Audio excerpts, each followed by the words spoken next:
Before our program commences, I would like to introduce Irvin Allen, who will lead us in a prayer.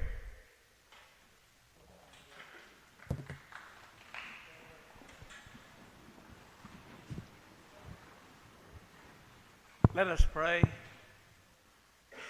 Our kind, loving Heavenly Father, our Creator and the Sustainer of our lives, we ask you to be with us this day and to bless these proceedings.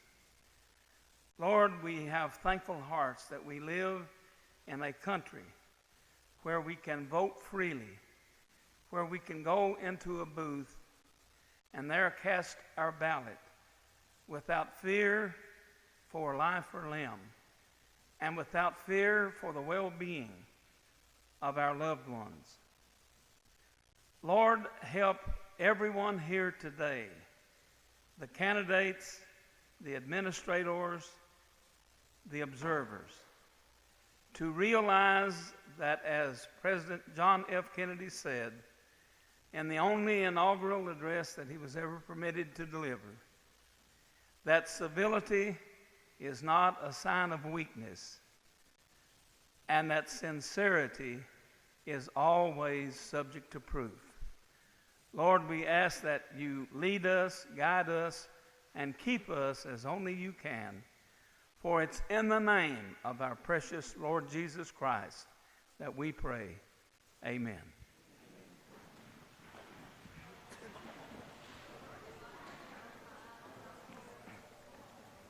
Thank you, Irvin Allen. Hello and welcome to the 2018 Jackson City School Youth Decide panel. My name is Cameron Snowden and I will be the moderator for today's event. During this panel, numerous candidates for city, county, and state positions will take the podium to answer questions from Jackson High School's student body. Each candidate's response will be timed, with a limit of 3 minutes being allotted per response. Timing for each response will begin when a candidate begins responding. Candidates should limit their responses to only the questions asked of them and refrain from denouncing their opponents. Behavior of this kind will result in the candidate responsible being dismissed from questioning.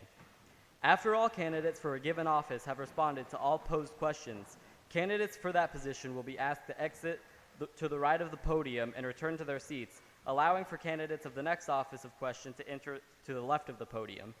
Our program will begin with candidates running for the office of City Council. Will those candidates please take the podium and these seats at this time?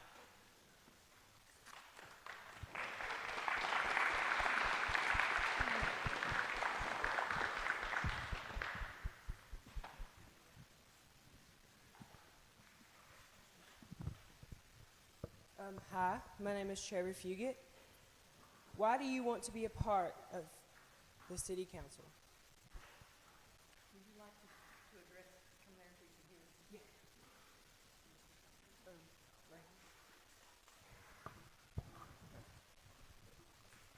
My name is Mildred Lee Rogers. I would like to ask respectfully for your support for anything and any feedback you might have. The reason I want to be city council, I was elected for 2 terms. I sat out, and then I was reappointed for my 3rd term, which is I'm winding up. And I want to see our city grow. I want to see it become better than what it was when I grew up here. When I grew up here, the biggest thing we had to do was circle the block, go to Parkway Dairy Bar, and you all probably don't know what Parkway Dairy Bar is, and sit on the parking lot. Today, we have parks, we have other means of recreation, things are coming in, businesses are bringing recreation and stuff in, and I want to represent our city. I want people to know that we have a home to be proud of. Thank you. The next candidate can step up now.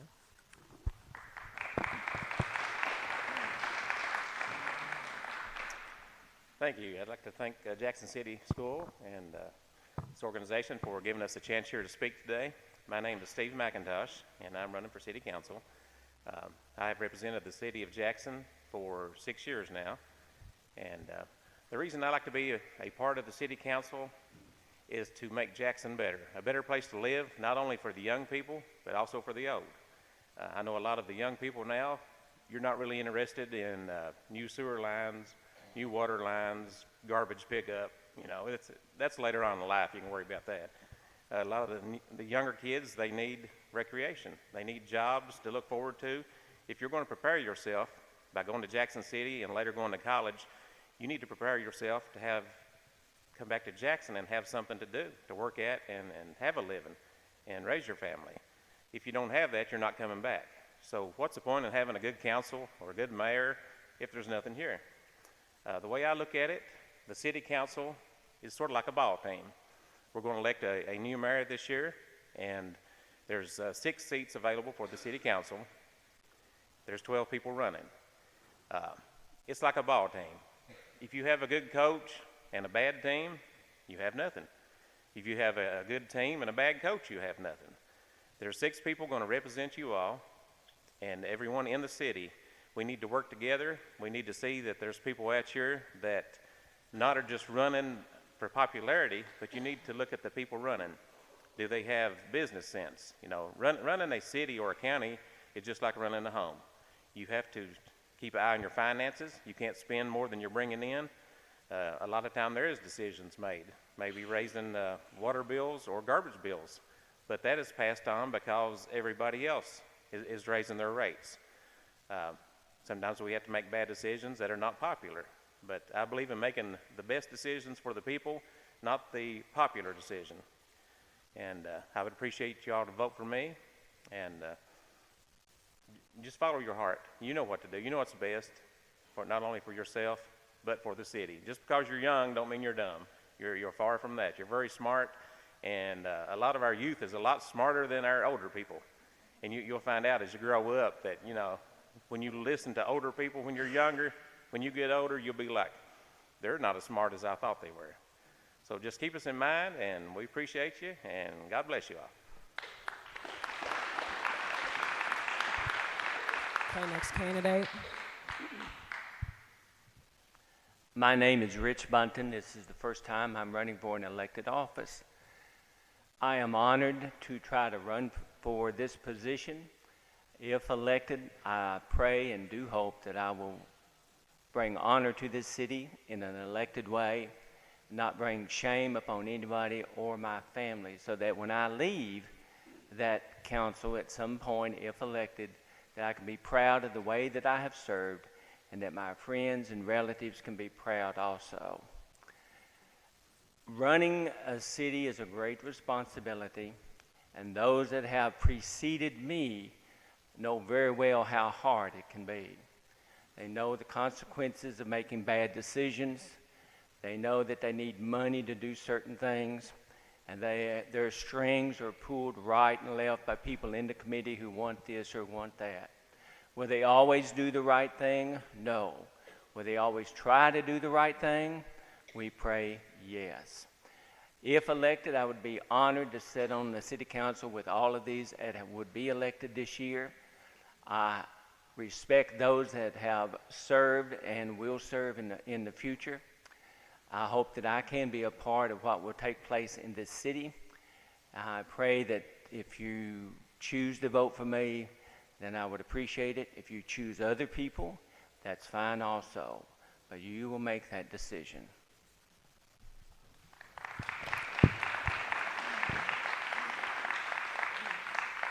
This will be the second question. If you were to become a part of the city council, what are some plans you would want to impose?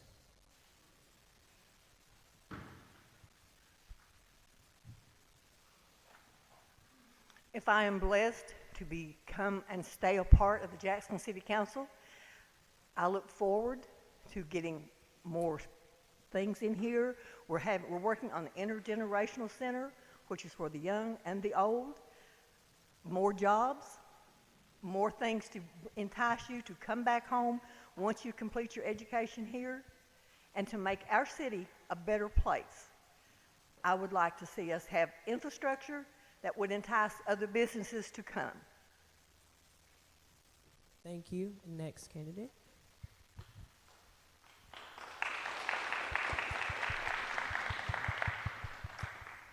Uh, I agree with her. You know, a lot of us, we don't have anything to do here. You know, not just the young people. What does the middle age and older have to do? Not a whole lot, other than school, church, a few organizations, ball clubs and stuff. But, you know, we all want to have more. And I get tired of always people saying, well, guess what Hazard's getting? You know, Hazard's getting a steak and shake coming to them now. And, you know, they're getting the Super Walmart. They're getting all this stuff going on at Hazard. You know, we get tired of going to Hazard all the time. I think it needs to stop here. They're talking about 5-lane in Highway 15 now, coming through Jackson. To me, that's just people coming through, being able to get through Jackson quicker to get to Hazard, Whitesburg, wherever they need to go. I think the buck needs to stop here, and I think we need a council that will speak up and talk to companies and say, look, here's what we have to offer. I'm the owner of the Jackson Inn now, and the way I look at it, I've sort of resurrected it from the dead. It was really bad shape. Reputation was bad. I'm sure a lot of y'all have heard that. I've been remodeling. I've been cleaning it up. A lot of people that have, all the people that have come there and stayed, you know, tell me I'll be back next year. You know, I have a lot of contractors that stay, people coming in for reunions, different things. And it's good that they can come back home and not go to Hazard or stop in Campton to stay. They can come here to spend their money, whether it's our restaurants, our local Walmart, whatever that needs to be contributed to. And I hope as a council, I can speak for myself and with the others, and we can start getting some things here in Jackson that we need and quit seeing it bypass us and going on to Hazard or everywhere else. We need it here, and I want to do my best to keep it here and to get new businesses here. Thank you. Next candidate. The question is, what would I want to impose in regards to probably making Jackson City a better place for young people to grow up in, for the elderly to retire in and have things to do. As an individual on the city council, I'm only one vote. So whatever the council would bring up, whether it be what maybe I would like or what other people would like, I can only vote one time. I believe that whoever you elect as your city council, that whatever their future plans may be for you, both now and in the future, that they will try to do things to help Jackson become a better place for all of you to grow up in, to come back here and work in, to raise your family, to grow old, and hopefully go to the best place you can go to after that. It is my honor to stand before you and to address you. I will do whatever I can with whatever is introduced to hopefully improve your life and make this a better place. Thank you.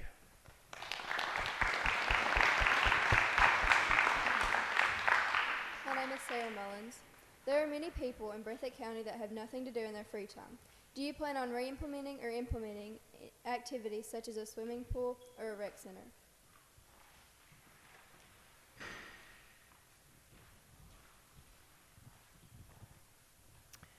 Providing funds are available, absolutely.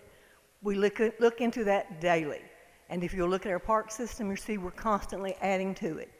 As for a swimming pool, and I was on the council at the time, it had to be closed.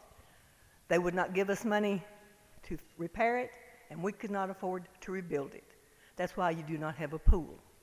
Yes, I would like to look into that, to get it back, so you all could have what I had, have the memories that I had at Jackson City Pool.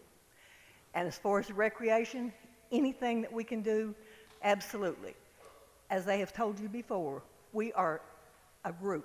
We function as a wheel, and we would like to get the funding, we'd like to get the money, to get the recreation, we'd like to get a bowling alley, we'd like to get whatever.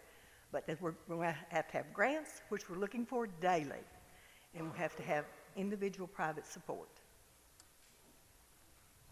Thank you. Next candidate.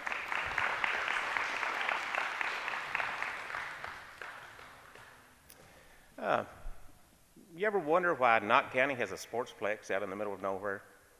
You know, it's right here in Jackson we could have one.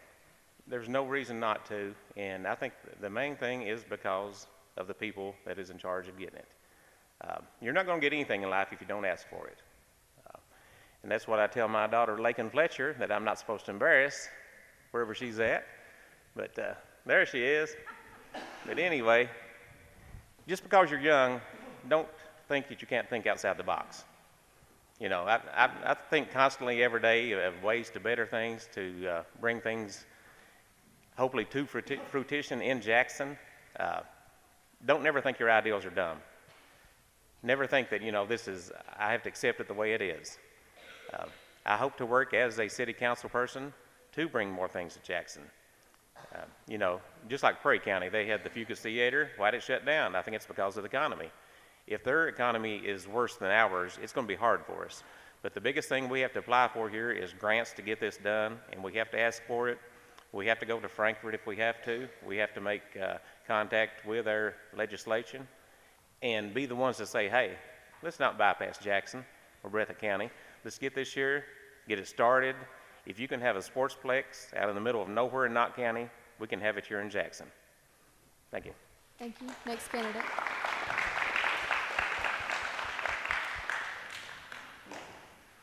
Well, I'm not going to be one to stand up here and say I don't want to do any of these things. That'd be stupid and foolish. Of course, we want all these things for you and probably much more. But the mayor will take lead in these things in regards to trying to get different things implemented as funds are available. Also, a lot of this will take place in Frankfurt with your representatives as your senator and your congressman. And a lot of times, regardless of the needs of the citizens of a fair city, politics intervenes. Biasm steps up. And sometimes the lesser counties are also the lesser fortunate counties. So as you grow up and as you get older and you see a county that might need things and you want to be a part of maybe bringing that success to them, then I encourage you to take hold also and try to not let bias and other things interfere with doing what is right for your community and for your citizens. Thank you. Thank you. How do you plan on paying for these projects?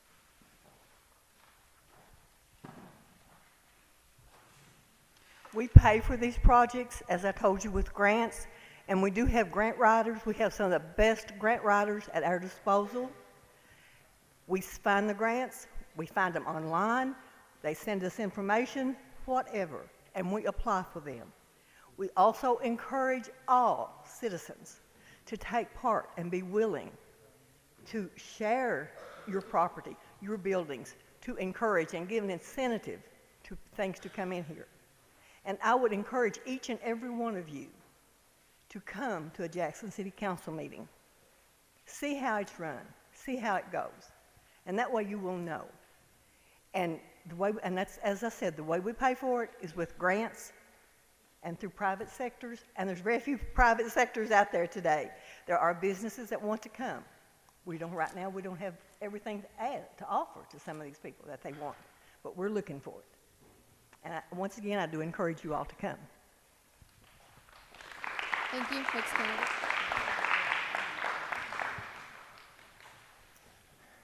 As Mildred said, it's grants. I don't believe in raising taxes. I don't believe in taxing the people. Right now, the majority of the people that are paying taxes are the working people. If you don't have a broad tax that covers everyone that lives in Breathitt County, and it's hard to do that can pay for everything. Why should 50% of the people pay for 100% of the cost? But with the coal severance money down now, less mining in Breathitt County, there's millions of dollars less available to the county and the city than what there was several years ago. I believe in applying for grants. That's the only way we can do it. As long as I'm on the council, I'm not going to vote to raise taxes. As long as we're on the council, I'm not going to say, hey, this is your all's. If you want it, this is your all's problem. You're going to have to pay for it. I believe that we are overtaxed right now as it is. Right now, the city, if you work in the city, you have to pay 2% occupational tax. If you work in the county, you just pay 1%. So it's not fair. I just believe that if we can't involve everybody, only time we're going to raise any kind of cost is if the cost is passed on to the city, whether it's to provide water or sewer. If these companies raise their cost, then we'll have to raise ours. Other than that, I do not believe in raising taxes to burden the people more than what they are right now. Thank you.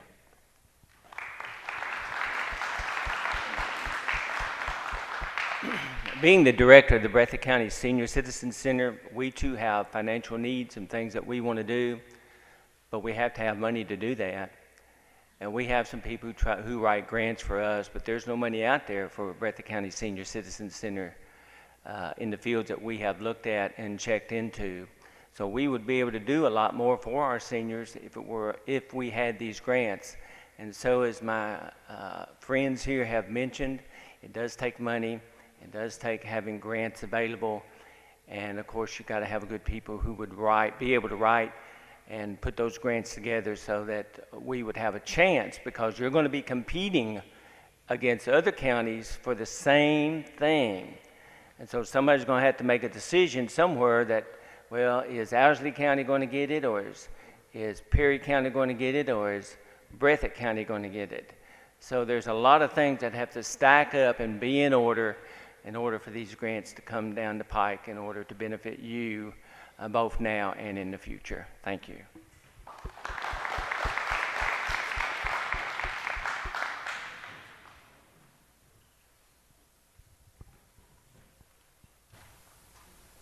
Hi, my name is Alexis Patrick. There are several buildings in ruin that have not yet been destroyed or renovated. How would you work with the owners to rectify this issue?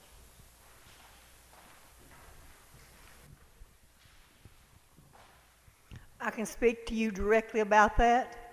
There's a grant out here called the Brownsfield Project, and it is for renovation of old abandoned buildings. First and foremost, we have to get permission from the owner. Once we obtain that permission, then they will come in and they do what's called a phase 1 study to find out there's asbestos, lead paint, whatever. They go back, they write it up. They come back and they give us the steps we need to go for phase 2. As I stand here today, there's one building that is in the phase 2 project, and that is the old Western Auto building, and it's down by City Hall. And there's bricks falling off of it, everything. But it is in the Brownsfield project. I personally was there. I was the one that delivered the information, and I'm the one that brought it back. And we are in phase 2. Hopefully, within the very near future, you're going to see some renovation going on there. Can I address anything else? Thank you.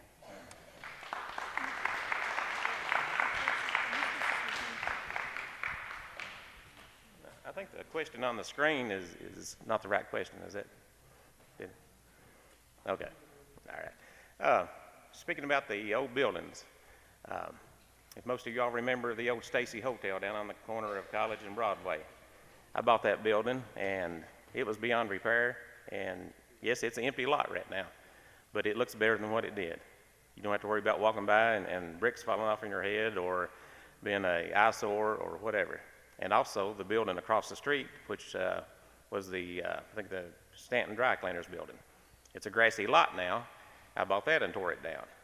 I'm all for tearing down buildings that are beyond repair, that are an eyesore, that give us a bad name for Jackson. There are several more buildings that are beyond repair. We have to talk to the owners first.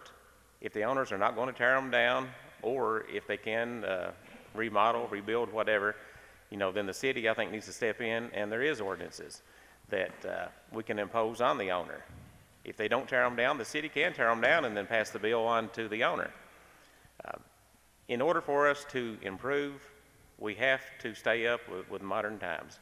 We can't expect a business to come in here from out of state or in-state that's really wanting to impress us and move into an old building that's ready to fall. It's just not going to happen. But that's one thing I've always been for. I believe in tearing it down and cleaning it up. If it's nothing else but a grassy lot, it's better than what it was, but it gives us somewhere a foundation to start. And I commend these people in the county that have taken some of these older buildings and remodeled, give them a facelift, and it's really a plus for the city. Thank you. Thank you. Next one.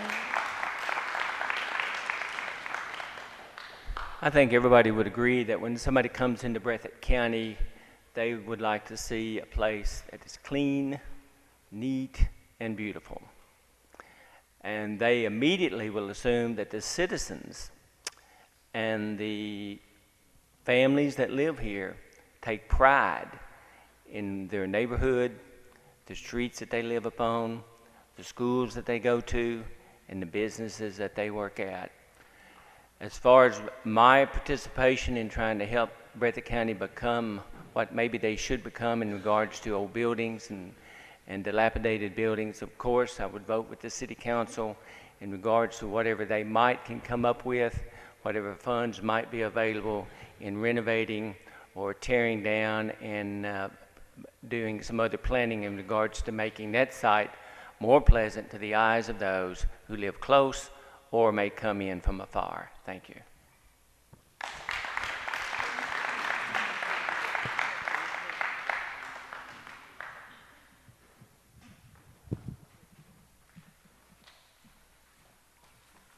Thank you, City Council candidates. At this time, I would like to ask the mayoral candidates to come and be seated. Mayoral candidates, you will have 4 questions asked of you, and you will have 1 minute to respond to each question. We're doing this because of time constraints.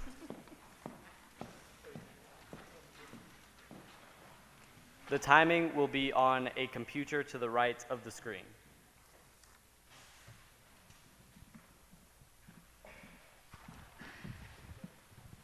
Hello, my name is Christiana Turner. Recently, city tax rates have gone up 2% since the city started losing money. Where is this money going, and do you think this rate will ever lower?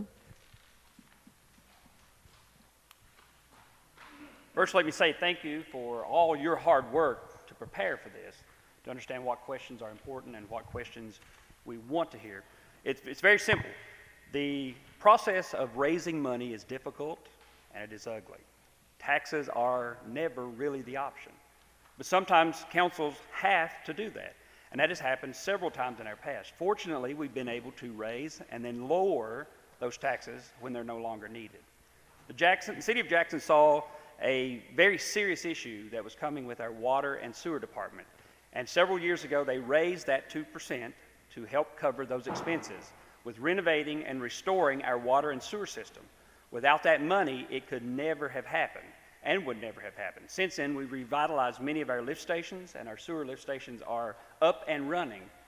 But the truth is, that tax was passed as a limited tax. And we understood that when that money is no longer needed, it will go away, and that will happen in my term.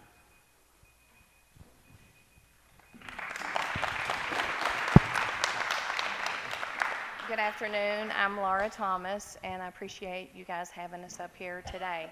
In answer to this question, I'm very aware of the 2% occupational tax because I've paid it, and our employees pay it.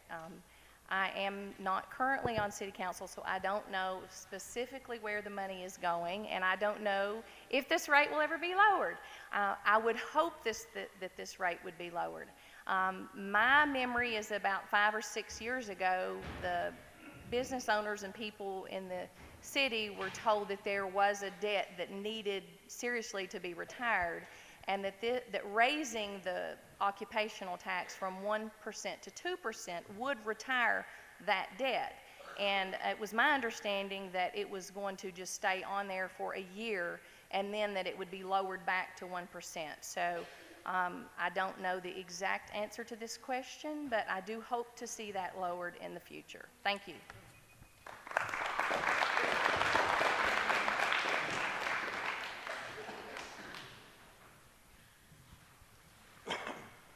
My name is Gary Paul Brewer. It's an honor and privilege to be here in front of you kids today and in front of you adults. And as far as the answer to this question, I'm kind of like Ms. Thomas here. I've not been sitting on the council, so I don't really know a whole lot about this, except when I go pay my taxes, I can certainly feel it in the left-hand side of my pocket there. And I'm just a personal opinion, I don't think this tax will be removed because you see taxes going on, but you don't see taxes going off. I mean, I'm not saying this couldn't happen because it very well may be in the planning for it to happen. But just as an opinion, I don't think it will. I think it needs to go down some. I think all taxes need to go down some. But that's just a personal opinion. Thank you.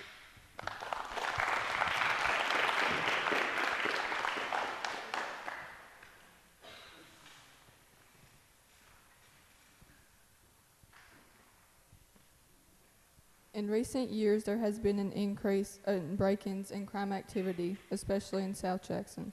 How do you plan on better overseeing the city's departments, such as the police department, in order to reduce these crime rates?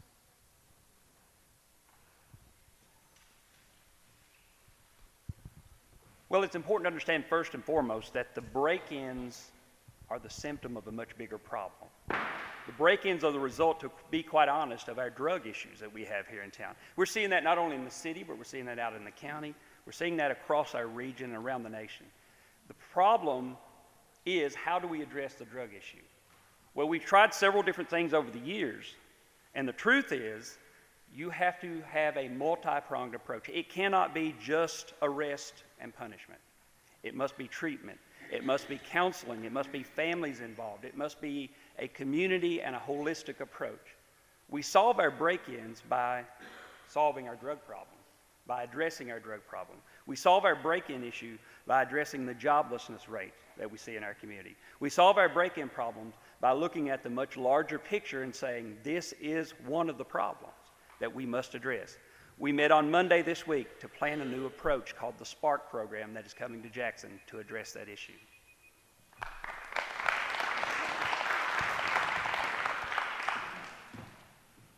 Well, the mayor is the chief executive officer for the city, and so they do oversee the departments such as the police department.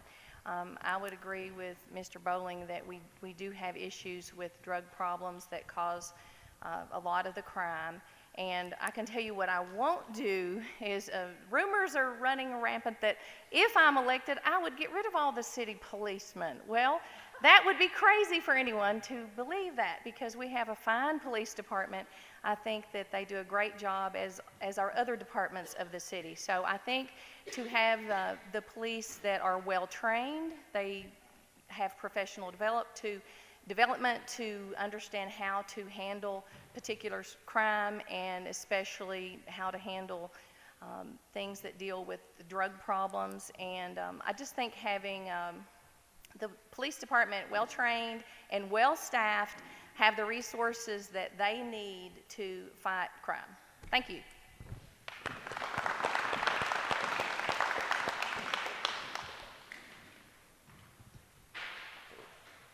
Well, I never ran a police department before, and I've certainly not been mayor before, so I can just answer this with what I would call common knowledge.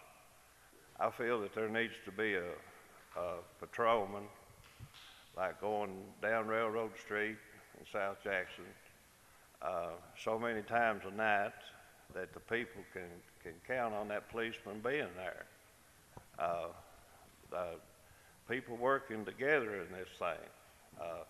I kind of hate cell phones in a way, but they are a good thing because it allows people to be able to call and say, hey, right down here, they're having a whoop-de-doo or whatever, and we need to get down here and do something about it. So that, people working together and policemen working together or courts working together, maybe we can put a dent in this drug problem, hopefully. Thank you.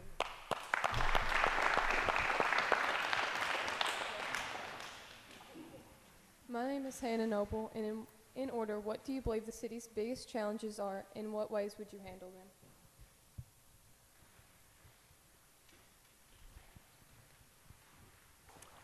Well, first and foremost, the biggest issue that the city challenges affects so many different things, and that is our infrastructure. We must continue to work on water lines, our sidewalks, our streets, all of the things that build our community, and all of the things that show people that come here that would bring their dollars and their money. This is a city that cares about its community and its people. Infrastructure above and beyond anything else is what we need.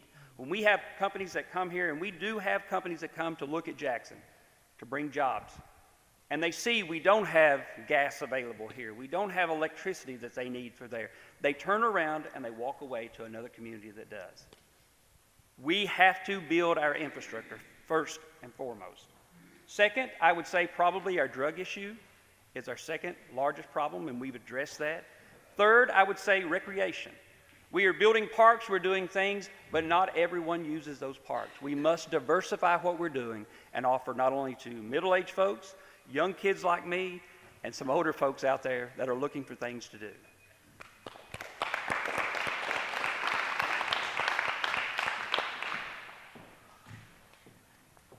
As a mayor, I do believe that one of the first challenges would be to definitely maintain our infrastructure. I don't know about you guys, but I like to be able to flush the toilet.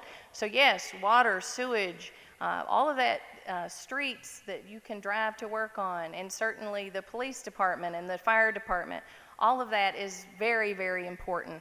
When you get past that basic infrastructure need, then I believe that we need civic engagement, civic involvement. And the future progress here in Jackson and Eastern Kentucky is going to come from you guys. We are more passionate about where we live, and we are going to be able to address our challenges and not just focus on problems, but possibilities. So I believe that the second thing would be to get our citizens involved and engaged, and we ourselves will come up with the answers to help progress. And then also economic progress. We definitely need to improve our economics situation here, and that's all my time. Thank you.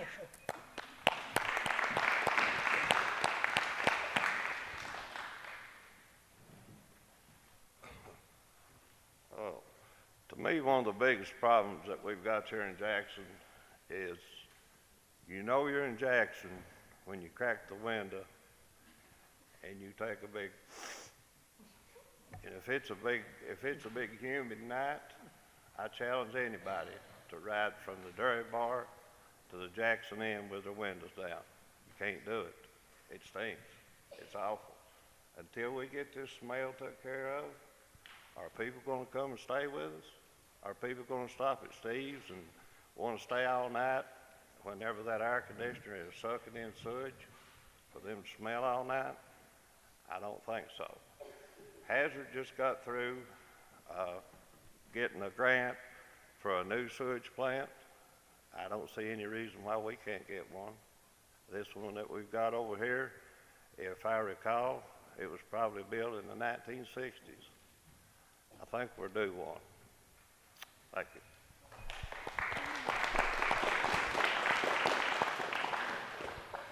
Jackson City School has always had a close relationship with the city of Jackson. How do you plan on enhancing this relationship? Thank you for that question. That's one of the things that is probably the greatest issue that we can address. The city council and the mayor, they do not have any direct connection to the schools, whether it's Breathitt, City School, Riverside, any of those. But it calls into the, what we're trying to do is really to enhance and to focus on what we can do to cheerlead, to lead, to open the doors and make opportunities for all of those schools. Outside of those guidelines required by the state for the duties of the mayor, I've always said that the chief cheerleader for our school systems has to be the mayor. The mayor has to say, we have Jackson City School, we have Breathitt High School, let's equally promote and provide opportunities for both of those. And that's what we're doing. We are about to announce in the next couple months that the city of Jackson is entering into a sister city program with a city in Japan that will afford citizens in our county, and especially at Jackson City School that have a Japanese program, to exchange students for 3 months a year to expand opportunities. We'll look for other instances to expand both schools.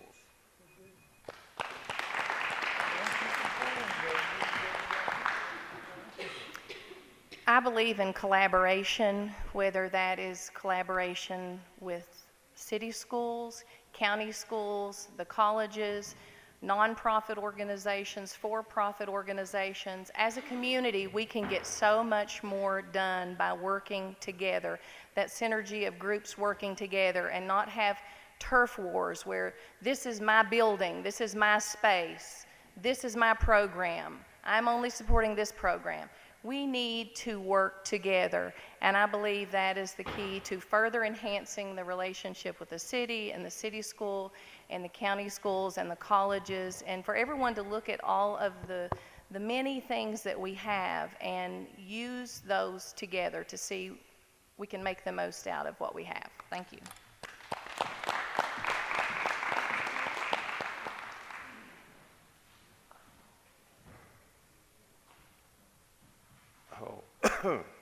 About the most that I can say about this is that I think we need both these schools open.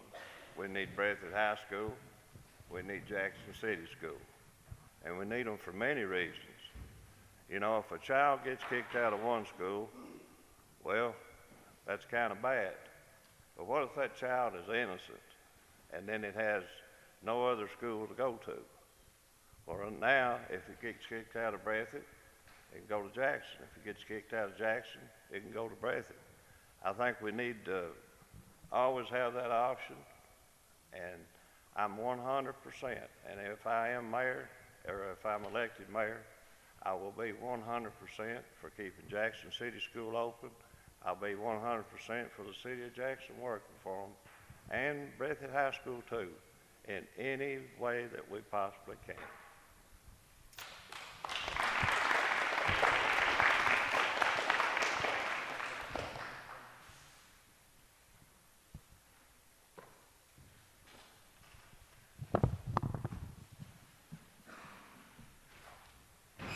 Thank you, mayoral candidates.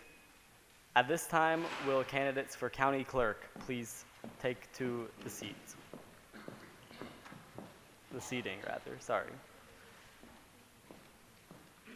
You will have 5 questions asked of you with the same 1-minute time limit being allotted per response. The timing will once again be done on the computer to the right of the screen.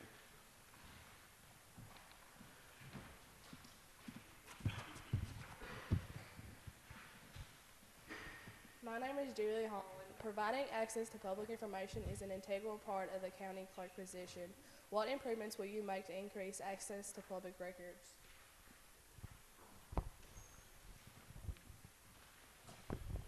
Good afternoon. My name's Sean Thatcher. The reason I'm running for this office is for this actual question right here.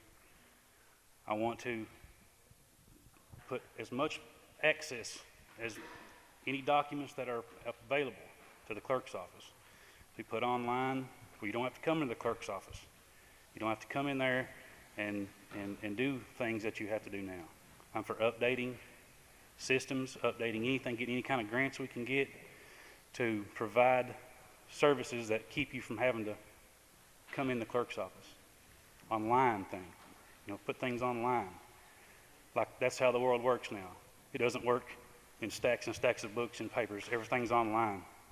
Your guys' generation, that's all it will be, because these things are going to be phased out.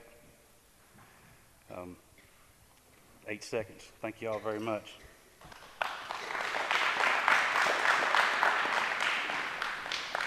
I'm Becky Watts Curtis, and I'm a candidate for county clerk, and I appreciate what you are doing. And we've already applied for the grant, and that's all in process right now. And all the attorneys already have access to this process. They can go online right now and work from their office. There is a fee to that because it's a charge to keep all that up going and upgraded. But they are already, that access is already there. And with the grant process, it's already scanned in. Anything in our office is already public records for anybody to come in and have access to. With the system that we have with Frankfurt, they monitor all of our documents daily, you know, so everything's processed daily in there. With the grant system, we can apply, doesn't always mean that we get what we apply for. But anyway, the last grant I got was, they're working really well with me to get this live online for everybody to have, but we've had it for the attorneys for quite some time now.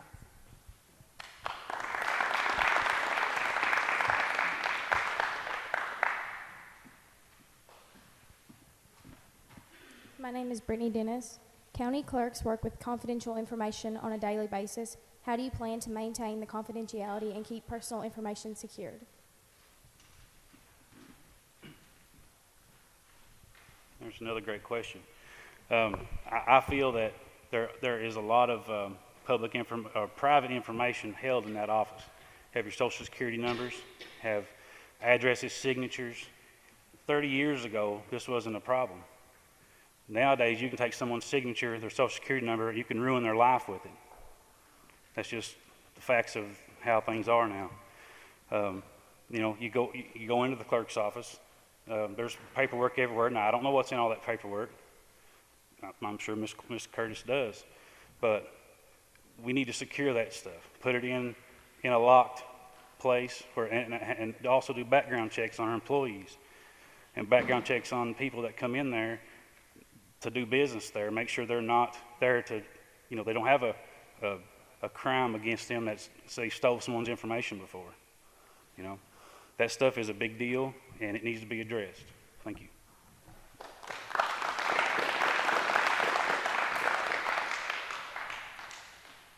The county clerk's office is a public office. I only have so much that I can control in there because it's actually a public office. Like, for example, the marriage license. Now when you come in just recently, within the last year, your social security number is scrambled. Like if you came in there to look at that document, that social security number would be scrambled. But anything that's in our vault, it is locked. But in the daytime, you do have access to go in there and research that. Actually, there's KRS on that. I cannot monitor that because I don't make the law. They do have, that's a public office. It's public records. Any attorney will tell you I can, as county clerk, monitor that because there's KRS on that. All my employees in there, I've actually been there 22 years. The deputy other was 17, and they've all very honest workers. We do not leak information out of there. We're there for the service of the people, but there's nobody that comes in there that has any access to personal records. Okay.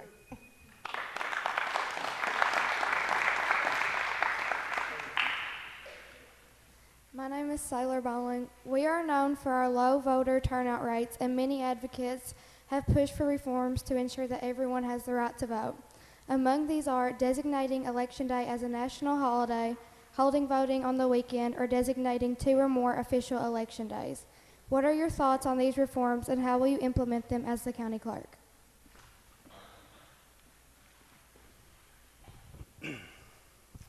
Right now, I think you can do early voting. I think Mr. Curtis started at 2 weeks ago, early voting inside the office. That's also a thing that needs to be used more. There's rules to that, though, that you have to have a certain criteria to be able to go do that. Holding voting, I mean, you can already go on the weekend and vote. You can already go. She's open on Saturdays. There's a lot of things that we can do as far as voter turnout. That's what we need here is voter turnout. Make it. There's people that maybe in this room right here that your parents, you vote in 2 different precincts for whatever reason. You live in the same household. That stuff's not being updated. It's not being fixed. It needs to be made easier for you to go vote. I personally drive by 2 polling houses to get to where I vote at. We need to make it easier for people to vote. I also think that we're behind times here, and things can be done a lot easier here. Thank you.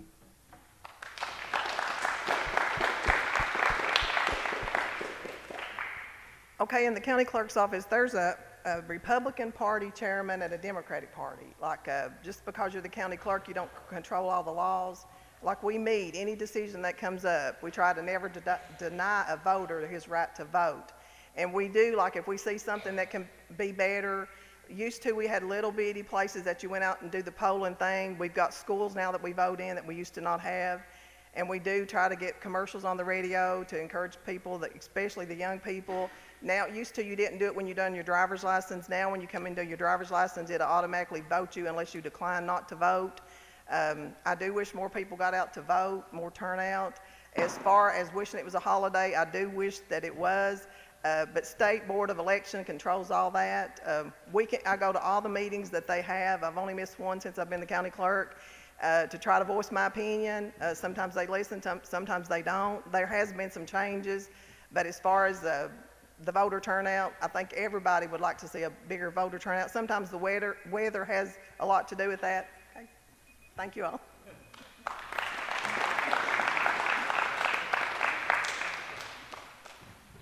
My name is Brandon Johnson. How do you plan to further educate younger people about the importance of voting to increase our voting rates? Would you be willing to come to schools and educate our local students on these important decisions? Another great question. Thank you. Absolutely. That would be something that I would definitely support, coming out maybe, once or twice a month, or to maybe bring out a voting machine, maybe show you how to use it. You can't vote right now, but in a few years you'll be able to do that. Save yourself a little confusion when you go in there, and it's not a big deal to go in there and vote then. If you know how to do something, if you know how to do it, you're more apt to go do it. As far as importance of the increasing voting rates, the only thing that we can do to increase the voting rates, in my opinion, is have you people, young people, come out to vote when you become of age. That's the older people vote. 45 and up, they vote. We don't have 35 to 18 voting, which is very low in this county. So getting you guys motivated to come out and vote will definitely bring the voter rating up.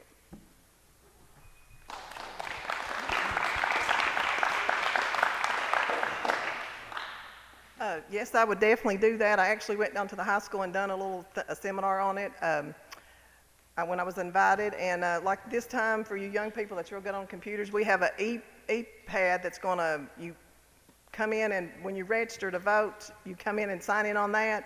This is something new. Next time, all the counties have to have it. And it's something that's going to be real encouraging to you all. It's something new. It's mandated by the State Board of Election that every polling place has to have it. When you sign in, you're going to be signing in on a pad. You can do it with your driver's license. But I would be more than happy to come in and show y'all how it's very important to vote. If you don't vote, you ain't got any right to complain if you don't like how the laws are run. But yes, I would be more than happy to come up and encourage you all, bring a machine up, do whatever it would help you all to understand the real reasons that you should vote. It's very important to vote.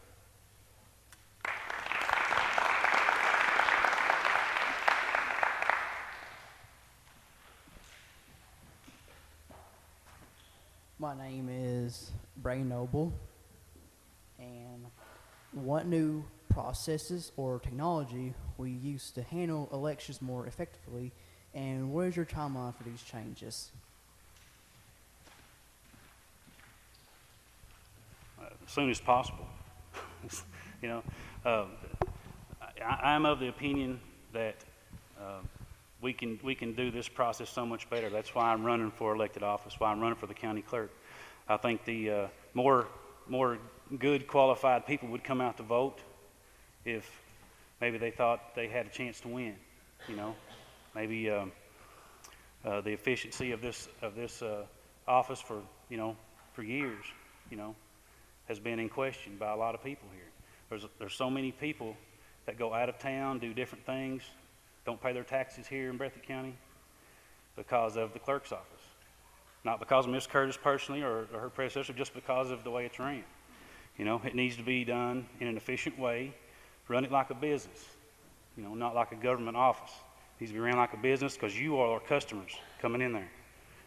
That's what makes it efficient. Businesses have to be efficient or they fail. And to me, the clerk's office is failing.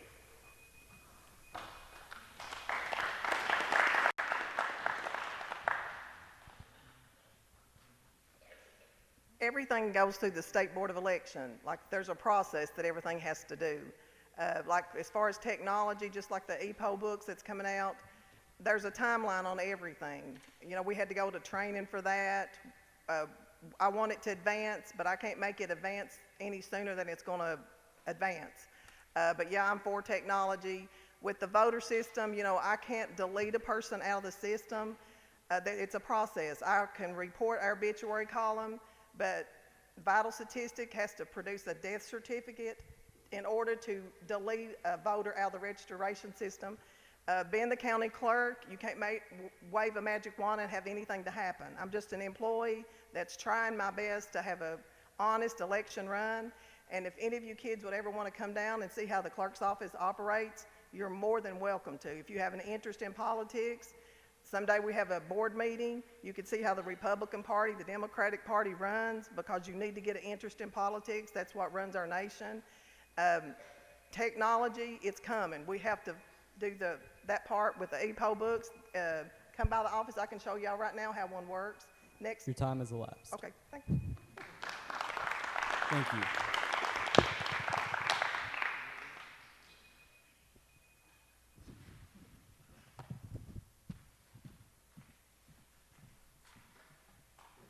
Thank you, County Clerk candidates. At this time, would candidates for running for the office of Sheriff please move to the seats? You will have 3 questions asked of you, and the same 1-minute time limit will be implemented during these questions, or for responses during these questions. Timing will be done on the screen to the right of the larger screen.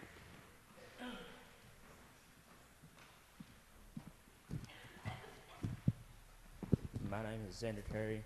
How do you plan to maintain the same level of safety and operate with less deputies with this new budget cut? The sheriff operates on a very thin budget right now. Hopefully, we'll get monies in the counties to operate on. I'm hoping to have 1 chief deputy and at least 2 working paid deputies plus an auxiliary. All my deputies will be certified, trained officers. The main thing to me is patrol, high visibility patrol out in the counties. Let the officers be seen.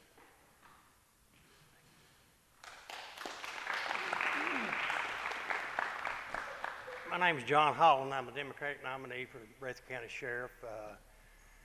I just come out of a class about a month ago in the University of Louisville on duties of the Sheriff's Office, and that's a good question there because our budget is going to be slim to none. But there'll be a lot of complaints we'll answer, and there'll be a lot of complaints that Kentucky State Police and the local police departments will have to pitch in and help us, and other agencies. This day and time, we won't have the funding to do everything, but the main duties, is to collect the taxes, serve the courts, and a little law enforcement there, and it's a big challenge. There's just so much out there to do, and we can only do what we have to do with, and we can only take 1 call at a time and take them in priority as they come. Thank you.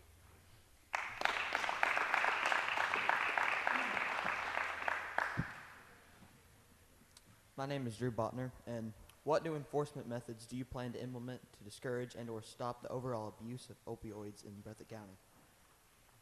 That to me is the major problem in Breathitt County. It's the root of all of our problems as far as law enforcement goes. Does a drug dealer need to go to jail? Yes. Does a person that's addicted to drugs need to go to jail? My opinion is no. I will have the resources available to help people that are addicted. And it doesn't stop there. What about the parents of these people that are addicted to drugs? Their family members. Anyone that's addicted to drugs has got a brother, a sister, a mother, a father. And the things that they go through, people really don't think about. There is groups here in Breathitt County that will help the families. You've got, you jail for the drug pushers, then you've got resources for the addicted, and then we do have resources for the family members. Thank you.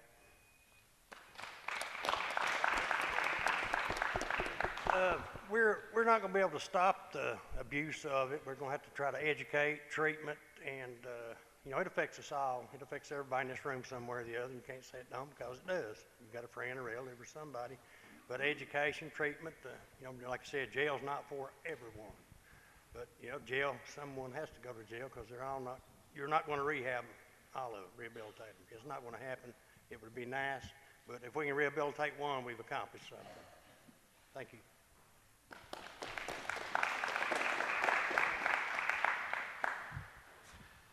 Hi, my name is Micah Henson, and based on recent occurrences of school shootings, how do you plan to better the safety of schools? I have taken classes in school safety, school resource officers, and my understanding right now that Breathitt does have a assigned school resource officer there. I'm a firm believer in armed officers at schools. Jackson Independent does not have one to my knowledge at this time, and if elected sheriff, I promise you that we will work every way possible to have a resource officer here at Jackson Independent. And they will work the halls and the ball games at night. It doesn't just end when 3 o'clock comes. Thank you.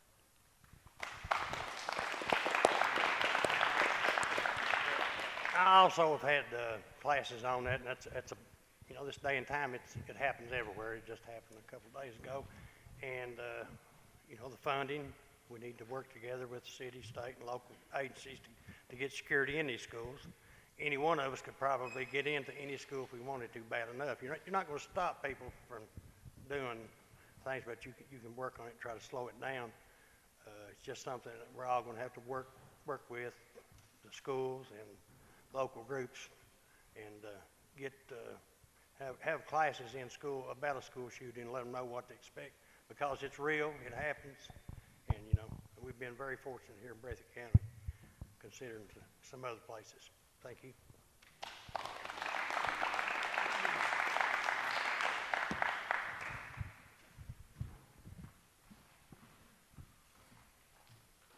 Thank you, Sheriff candidates. At this time, I would like to ask that candidates running for the office of District Judge please be seated to my left.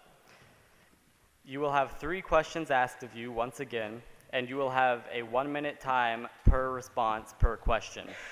The timing will be done on the smaller screen to the right of the larger screen.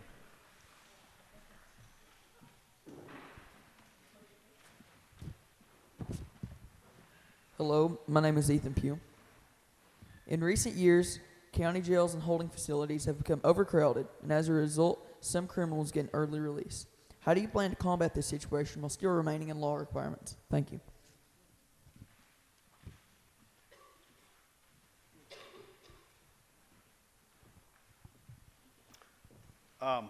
First of all, let me say my name is Billy Oliver. I'm from Wolfe County. Thank you all for having me here today.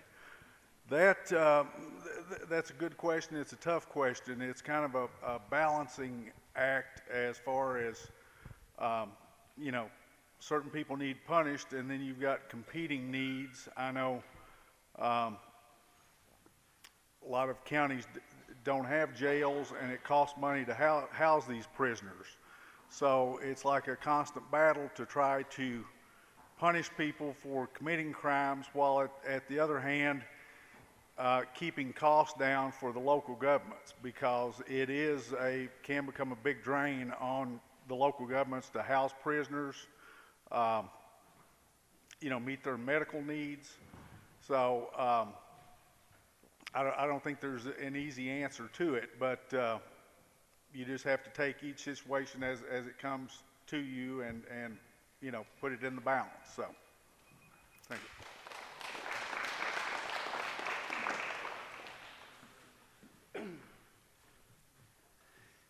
Hello, my name is Gary Salyers. I am the current Breathitt County Attorney, and as County Attorney, this question means a lot to me because I've lived this.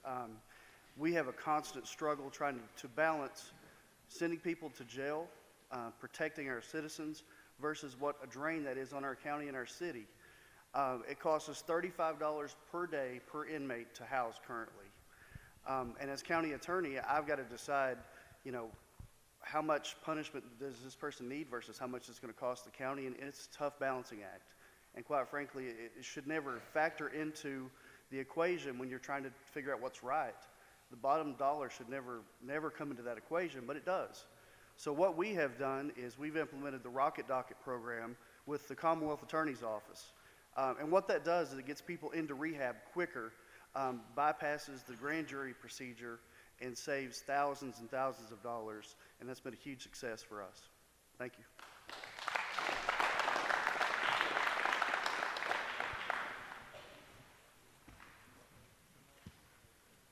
My name is Hannah Turner. What do you plan to implement to not only protect law enforcement and citizens during trials of erratic people, but to ensure that the criminal apprehended does not escape?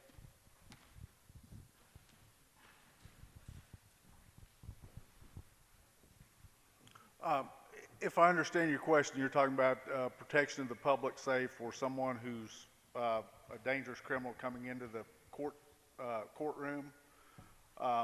You know, I've been a lawyer a long time, and that's always been a big worry of mine because, you know, you see on TV all the time where these public shootings are just becoming an everyday thing. And people come to court and emotions are running high. People are upset. And I know until recently, until we got the new courthouses, there was no security. Now, I think they do a good job with that now since we've got, they check everybody coming through for weapons and that sort of thing. But for a long time, it was just anybody could walk into that courtroom. You know, nobody had to raise their jacket or anything like that. And I was just thankful that I've been a lawyer this long and haven't been a witness to something, you know, bad going wrong in the courtroom.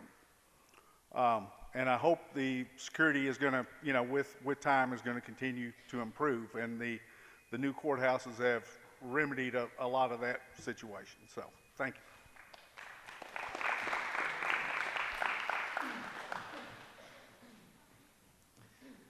This is another excellent question. As an attorney, you know, I've practiced in Moorhead as an assistant county attorney in Bath County, all over the state, and you see varying degrees of security. It's wildly different wherever you go. And I think a lot of that's a reflection on your sheriff's department, because ultimately that's who provides the security for the courthouses. And I think as district judge, one thing I would like to do is see a more uniform system throughout the entire district. I would like to see all inmates to be not only handcuffed, but foot shackled the entire time that they're outside of the transport vehicle, to be shackled the entire time. It's a common sense approach. It doesn't cost any additional money to do that, and it would protect everybody involved. I've been in courtrooms, quite frankly, where I've seen judges threatened. I've been in courtrooms where I've been threatened. It's always a scary situation, and you have to act accordingly and jump on those situations as quickly as you can and show that this is a serious thing. But as district judge, that's what I would do. Thank you.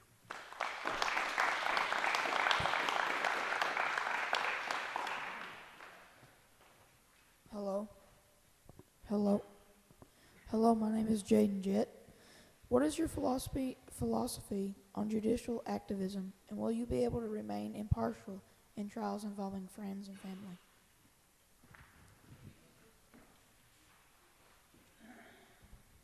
Well, that's another good question there. I was county attorney in Wolfe County for 9 years a few years ago, and I've got a lot of family, and to be quite frank, at that time had a lot of outlaws in my family. So it was not unusual to see some of my kinfolk going up in front of the judge. In those situations, though, normally what happens there is a judge will recuse themselves if it's a close family member, because you don't want to create the appearance that someone is getting favoritism. So they kind of take it out of your hands in that you don't get in those situations to where I'm sitting there and hearing a case where my cousin has been charged with drunk driving or something like that, because even though you do your job the best you can, it just doesn't look right. So, but that's how you deal with those situations. They'll bring another judge in from another county to take that case for you. So, thank you.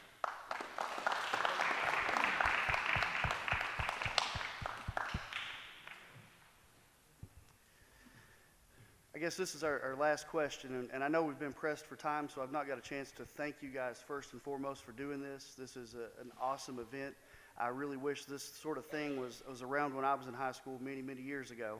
I look out upon these kids here, and I see so many kids of children of people I went to school with, and it gives me hope for our future. To answer this question, as Billy said, as judge, the appearance of impropriety is enough. It's not just that you're doing something wrong, where you're seeing a trial and you're giving someone favoritism. If just the appearance of that impropriety is in place, you've got an obligation to step aside.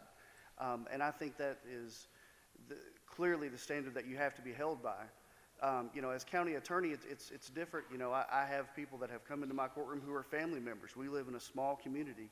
I have prosecuted family members. I don't enjoy doing it. It makes family reunions very awkward. But it's something that you have to do. But as judge, it's something that you can't do. You just can't have that appearance of impropriety.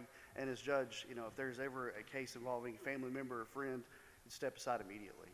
Thank you, guys.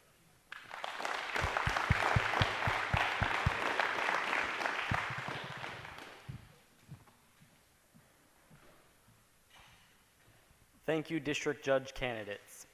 At this time, will candidates running for the office of state representative please take to the seats to the left of me.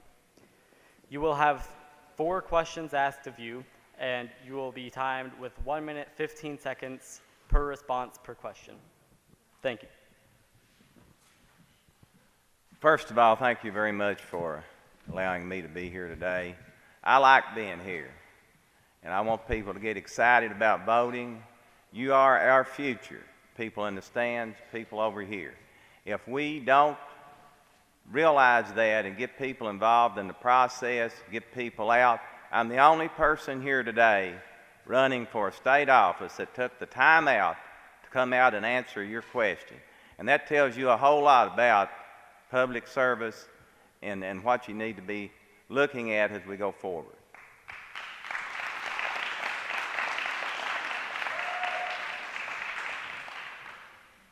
My name is Aaron DeBriller. A topic that Kentucky people have been debating on lately is random drug testing for those who receive welfare. Governor Matt Bevin says we need random drug testing for those who receive benefits from the state.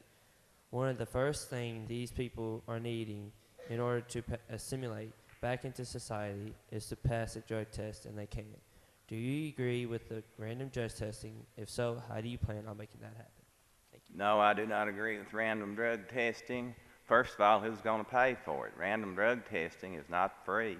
Second of all, you've already said that these people are receiving welfare benefits. In school, we don't say that people that have special needs are put in a specific category. So now are we going to say that because someone gets a safety net, gets assistance from the government, we're going to require them to take random drug testing? To me, that doesn't make a whole lot of sense. Now, it sounds good. People that are working, and they think, well, I see Councilman McIntosh, he's not working. No pun intended, Steve. He has like 4 jobs. A lot of people say, well, it would be good to test these people. If they're on drugs, then we shouldn't give them any assistance. We need to put more money into trying to deal with this drug problem. We need to understand that this is an addiction, that we need to help people.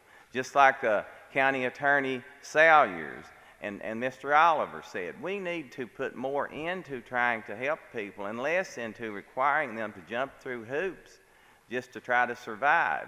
And I don't know what Governor Bevin is thinking about. I don't know a whole lot about what he thinks about when he makes these kinds of comments. But I would not be in favor of that. And again, my thing is, who's going to pay for these kinds of issues?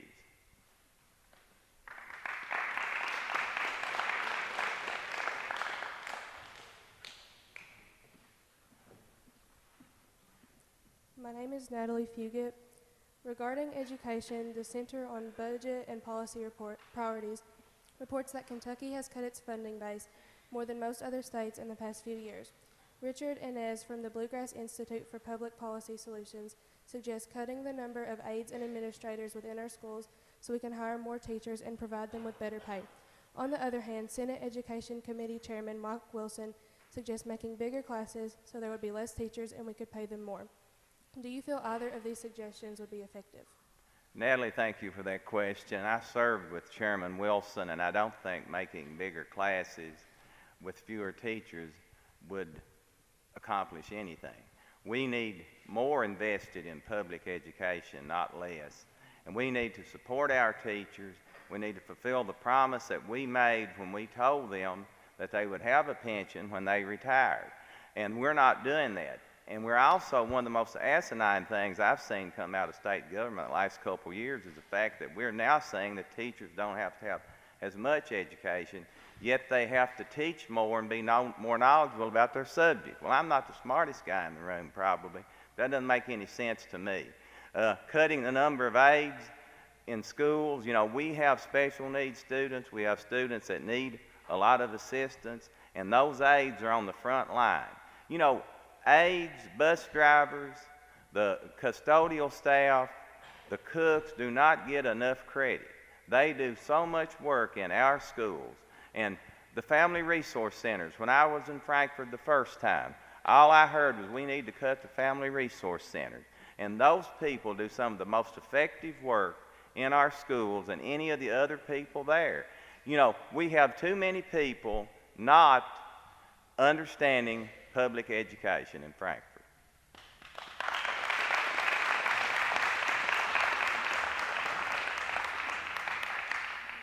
My name is Rachel Griffith. Recently in the news, there have been several reports of victims coming forward about things happening to them in the past, especially sexual assault. The fact that victims are waiting several years to report these things have angered lots of people and caused them to wonder if there should be a time limit on reporting crimes. In Kentucky, there is no limit on reporting felonies. Do you think it should stay this way so victims can come forward when comfortable, or do you think changes should occur? Well, unfortunately, this was front and center in the past legislature, as several Republican lawmakers were charged with sexual improprieties by the LRC staff in Frankfurt. I do not think that there should be a time limit. If you study psychology and understand victims of sexual assault, many times this takes not years but decades for them to come forward with these charges. So I don't think limiting the time, I mean, if you've been sexually assaulted and you want to report the crime 10, 20 years later, I think that that should be available to you. Also, we need to make sure that people that are accused have their rights as well. You know, it's a two-way street. Now, sometimes I see in the news today we keep moving one way or the other, not just in this particular situation, but in many, many situations. We've gotten a polarized political environment now to where people are not concerned about an American agenda or an agenda that benefits all Kentucky. What they're concerned about is a personal agenda, a political agenda, an agenda that benefits a particular group. We have to get away from that. If we don't, we're going to continue down the path we are now.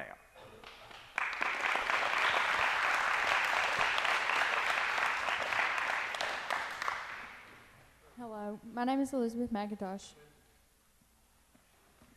Northern Kentucky School Districts counted 2,939 students as homeless in the 2016-17 school year. That is a 26% increase over only a year. This is only counting those living on the streets or in shelters, but is not counting the children or families living with friends or in low-cost hotels. These families don't qualify for assistance from the U.S. Department of Housing and Urban Development. The funding of this department can only be spent on those in the streets or those fleeing domestic violence. How do you plan to help this issue and make help more accessible to those who need it? Well, that's a good question, very difficult question to answer, because if I look at the question there are people living in shelters, on the street, in low-cost hotels. But look at our situation here in Breathitt County. We have a lot of students that don't know from week to week who they're going to be staying with, whether it's with a grandparent, an aunt, a cousin. And I have gotten over the past decade, I no longer ask a child who their mother or father are. I ask them who they live with, because we have so many grandparents and other family members taking care of kids and children. Now, as far as how that can be fixed, you know, money is the paramount issue here when you talk about any of these problems. The city council and the mayoral candidates address that. You have to prioritize where you're going to spend some money. What I see in Kentucky right now is we've been passing out tax incentives to try to attract businesses that aren't coming here. We have this smoke and mirrors of the governor saying we're going to have so many jobs in this area, and I'm yet to see a job, but I have seen a lot of this money spent on incentives to try to get people here. Maybe we need to focus on some of these pressing issues and less on those types of issues. Thank you.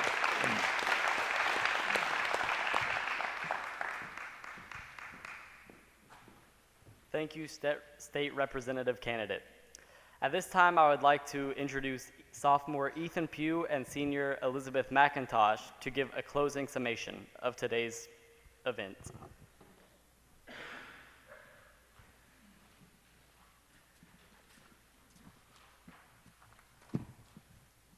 Today's forum wasn't entirely about you, the candidates. Its concept was planned for us, all of us, the future leaders, with hopes that we would learn to form our own opinions, that we would actually use our brains to think for ourselves when choosing our own leaders. It has always been our ancestors' way of strict political allegiance that has for generations led to our voting choices. Push one button and move on.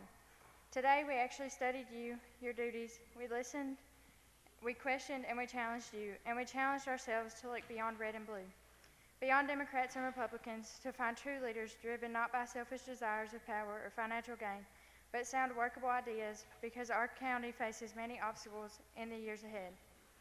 Our coal is gone, our timber leaves daily, and the opioid crisis grows as we face new threats of hepatitis outbreaks. Our population is declining due to a lack of jobs. We are becoming an entitlement-fueled economy. Let's face it, some truths are ugly, but they are still true. Whomever wins Tuesday, do the one thing, work with your other officials. All of you vow to finish. Complete to the end one project. For example, the Elkview project, the ATV trails. Do something with the free-roaming horses who are coming farther and farther down to find food. Redo or refurbish a holding cell for petty criminals. One medical bill paid from the county funds to have one shoplifter medically cleared for transport would pay for this. Three Forks funds could go back into our county funds. Grant money was awarded for greenhouses that would employ county residents. What happened? Why do we get promises, newspaper articles, grants awarded, and nothing else? Find out why. We see coal severance money, federal, state money cut back, yet county officials get raises. How about donating 1% of those raises to the county fund? Serve the people. Require magistrates to visit their districts monthly and set in community local meeting places with actual citizens living in that area. And don't say, we have meetings open to the public. Get out there with the people you represent and see firsthand their situations. Hold the people responsible for their children. There is nothing wrong with welfare, SSI, entitlements if you progress forward. Make a better life. We simply cannot allow our children to be a monthly check any longer with backpacks filled with food until the next school day comes. Do something. We are your future. Our future. We can't play the business as usual. Stop the abuse of our children. Finish one doggone project. Work together. Next time we meet, we will be voters. And we are watching you. Thank you.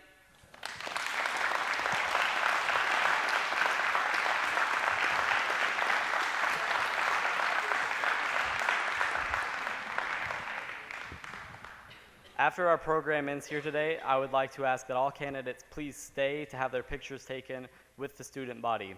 Before that, however, I would like to thank all candidates for attending this panel and providing thoughtful and honest responses to all posed questions.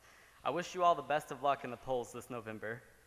I would also like to thank both Debbie White and the Jackson Kiwanis Club for sponsoring today's event by providing shirts that promoted this panel to all participating students, a generous contribution to the Jackson City Sophomore Class Fund, and, most importantly, a unique learning opportunity for our student body in the fields of government and politics.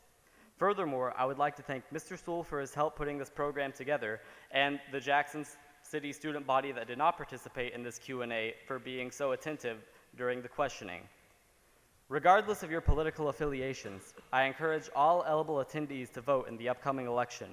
Voting is our civil duty as United States citizens. By not voting, you're not only preventing your voice and your opinions from being heard, but you're also depriving the public of key votes that could sway entire elections, forever changing the fate of our county, our state, or even our country. Thank you.